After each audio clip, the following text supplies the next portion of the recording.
Amigos, muy buenos días. Estamos en esta ocasión con el profesor Jordi Nieva Fenol, quien es catedrático de Derecho Procesal de la Universidad de Barcelona, y aprovechando su venida por una serie de actividades en la Universidad Católica, él ha cedido a darnos una entrevista para tiempos de compliance. Profesor, muy buenos días, un placer de tenerlo por acá. Mire, vamos como siempre al punto. Vamos a hablar muy rápido sobre temas de neurociencia y sobre temas de inteligencia artificial. Y la primera pregunta que tengo es, dentro de este famoso debate, ¿no?, que abrió en su día Gimbernat con el tema de ¿tiene un futuro la dogmática penal? ¿Libre albedrío o no libre albedrío? Es decir, la neurociencia y sus métodos de poligrafía, imágenes, ¿han podido probar o no el neurodeterminismo? ¿O sigue esto abierto a la discusión? Hoy precisamente se ha publicado un estudio sobre la materia que habla de la posibilidad de que efectivamente tengamos un yo, es decir, algo que nadie ha dudado, digamos, en psicología, pero que desde el punto de vista neurocientífico, pues es bastante dudoso, ¿no? Si efectivamente existe eso que llamamos yo o, en definitiva, sería otra cosa. Y lo han hecho a partir de estas experimentaciones con la resonancia magnética funcional por imágenes, y entonces han dicho que habría dos parcelas de ese yo, ¿no? Bien, hay que revisarlo. Yo no acabo de verlo todo esto tan claro. Es decir, una cosa es que el cerebro pues produzca imágenes que pueda detectar una máquina que está concebida sobre todo para ver tumores, ¿eh? Es decir, o sea, ese es el inicio de esta técnica diagnóstica, o ver otras lesiones cerebrales, y que esa misma máquina pues pueda efectivamente realizar un análisis de cómo piensa una persona, aunque sea en facetas básicas. Probablemente eso ya es mucho decir, no es lo mismo levantar una mano simplemente que pensar, por ejemplo, en una mentira, ¿no? Es una cosa bastante diferente y es bueno quizás no caer en un neolombrosianismo con esa materia, es decir, o sea, no pensar que las imágenes del cerebro de cada persona van a definir su personalidad. No hay, desde luego, no es que es suficiente experimentación, no hay ni la más mínima experimentación con un cálculo medianamente serio como para poder afirmar algo así. Sería la vuelta a la criminología teológica, ¿no? Efectivamente, ¿no? Y eso pues no tendría el más mínimo sentido. Nos hemos librado ya de, al menos desde el punto de vista científico, de evaluar a una persona en función de sus rasgos faciales, pese a que esto sigue siendo muy popular entre la población, pero cualquier científico sabe actualmente que eso no funciona, que nadie tiene cara de criminal, todo lo contrario, cualquiera puede cometer un delito y no tener la cara que la sociedad le atribuye para ello. Si no es posible entonces probar, profesor, el neurodeterminismo, ¿es posible encontrar un valor en la neurociencia para el estudio de las enfermedades de manera que se pueda precisar mejor, por ejemplo, en las situaciones de inimputabilidad o falta de culpabilidad? ¿Cree usted que hay un aporte ahí? Eso es diferente. Vamos a ver, cuando hay lesiones cerebrales que claramente han modificado el comportamiento de una persona, es decir, que estaba completamente probado cuál era el comportamiento antes, por ejemplo, de ese ictus cerebral, o después, es decir, antes de, digamos, de ese vulgarmente llamado derrame cerebral que ha comprimido pues una parte del cerebro, pues efectivamente cuando hay ese tipo de lesiones y se puede evaluar un cambio en la conducta, pues sí que podemos tenerlos en cuenta los efectos de la inimputabilidad, pero no de una inimputabilidad total, ¿eh? Es posible que esa lesión haga a la persona pues más impulsiva, más agresiva, con menos autocontrol, pero eso no quiere decir que no tenga capacidad de gobernar sobre sus actos, que sería la inimputabilidad, sino que sencillamente su cerebro pues trabaja de una forma diferente como había trabajado hasta entonces, y eso le hace más propenso probablemente a acciones de ese tipo, acciones impulsivas. Es diferente. Podría... ¿Puede implicar una revisión del concepto de culpabilidad desde su punto de vista? Yo creo que puede, de alguna manera, enlazar con la consideración de algún tipo de atenuante, ¿de acuerdo? Pero no de una exclusión de responsabilidad criminal.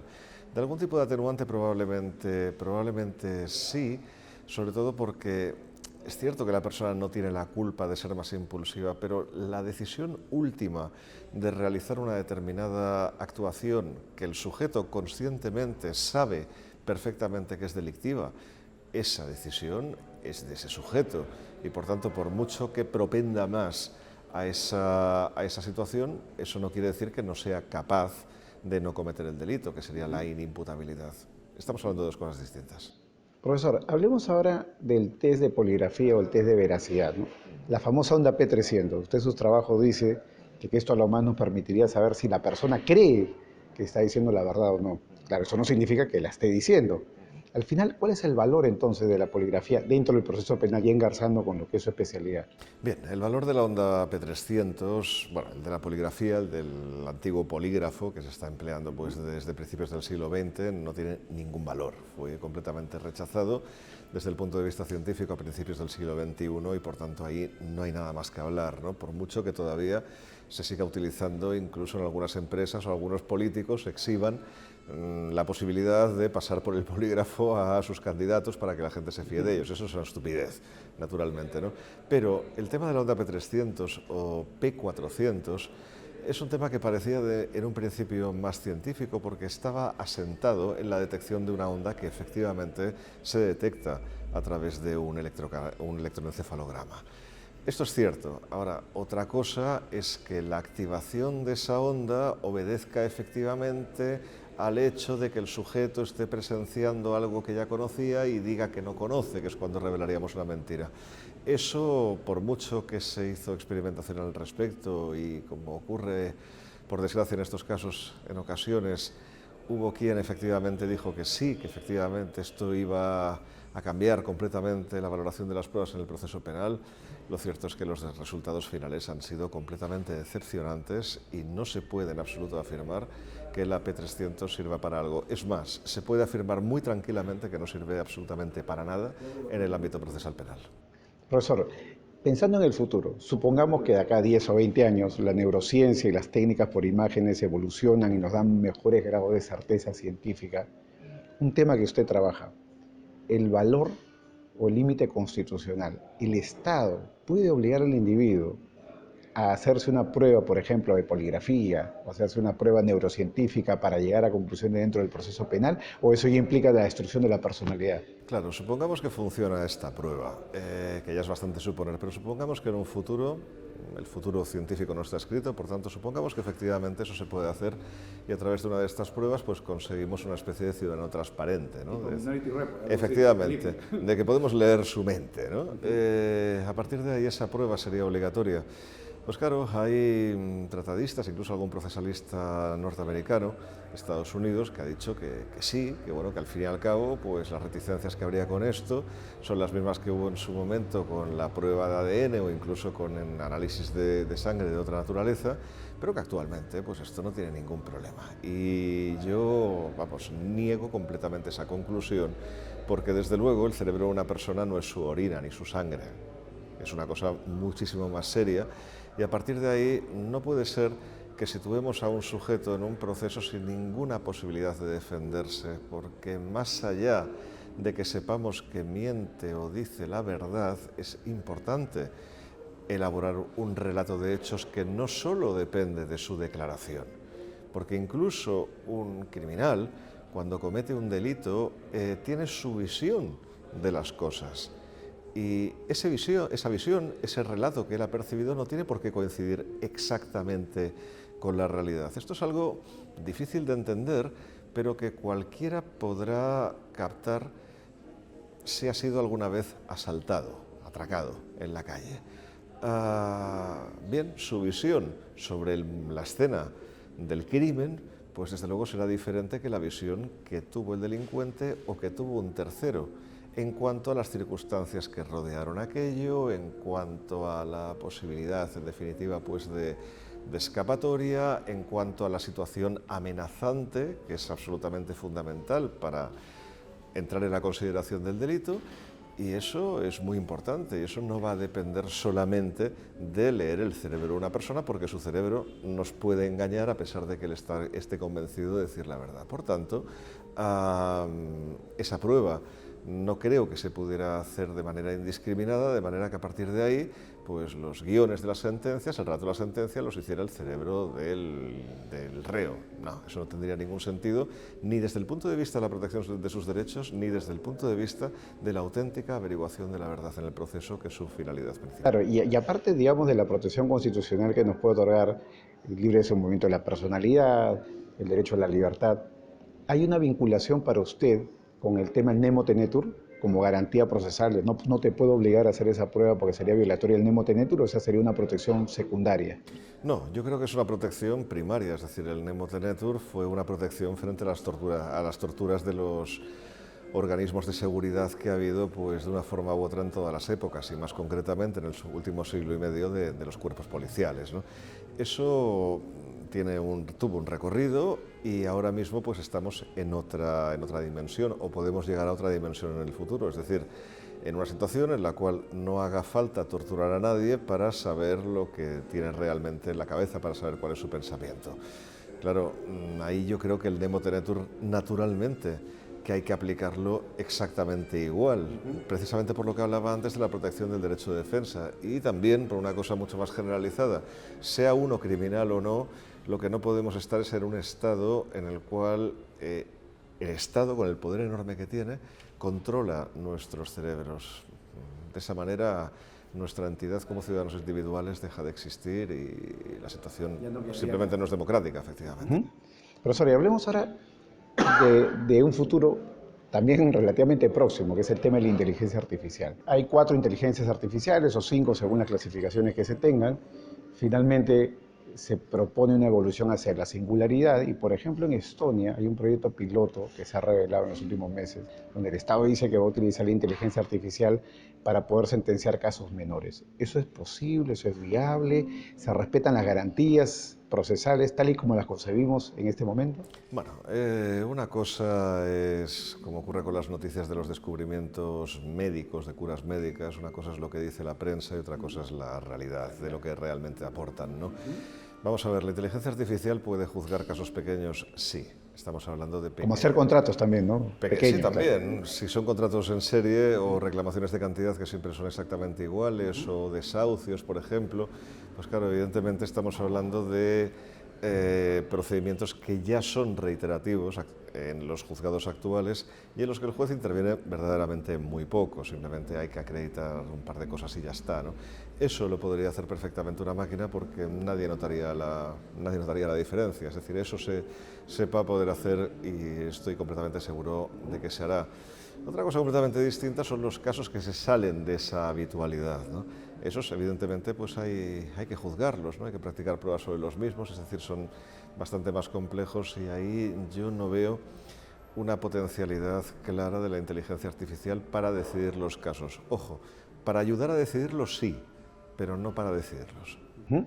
Y una cosa puntual en relación a ello, ¿no? Si finalmente estamos en tiempos de la Big Data y la inteligencia artificial aprende de nosotros y aprende de todos, una de las barreras de protección del individuo es la protección de datos. ¿No se ha llegado ya tarde a ello?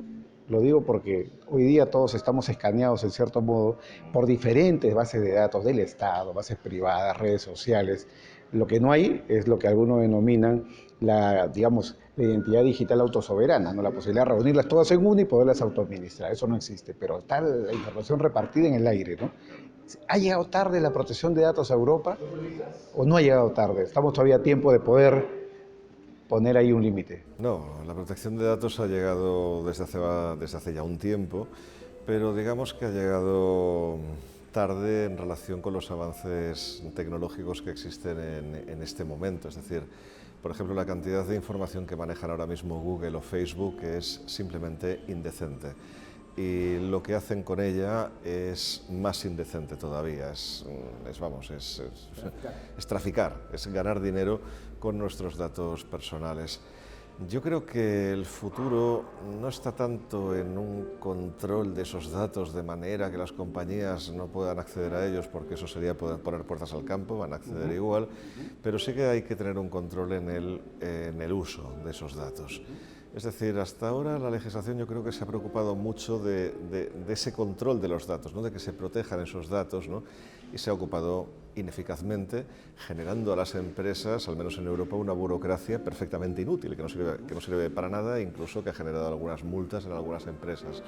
Yo creo que no es tanto el problema recoger esos datos, sino, en primer lugar, la voluntariedad de darlos, es decir, la necesidad de recogerlos, eso en primer lugar, y en segundo lugar el uso que se hace de los mismos. Es decir, yo en estos momentos creo que se ha llegado a un punto en el cual tendríamos que prohibir a Google y a Facebook que utilicen determinados datos nuestros y otras compañías exactamente igual, datos personales, porque estamos llegando a una situación en la cual, pues sí, evidentemente el comercio así se hace mucho más sencillo, es decir, ves tendencias de las personas, pero eso, utilizado políticamente, puede tener unas consecuencias nefastas. Y perdonen el ad Hitlerum, pero pongo el ejemplo de siempre, ¿no? Imagínense al Estado Nacional Socialista con estas herramientas. Bueno, hubiera ejercido un control, no ya racial, que era lo más sencillo, ¿no?, sino un control social y de pensamiento absolutamente brutal. Y eso puede volver a ocurrir. Eso es justamente lo que no queremos que suceda.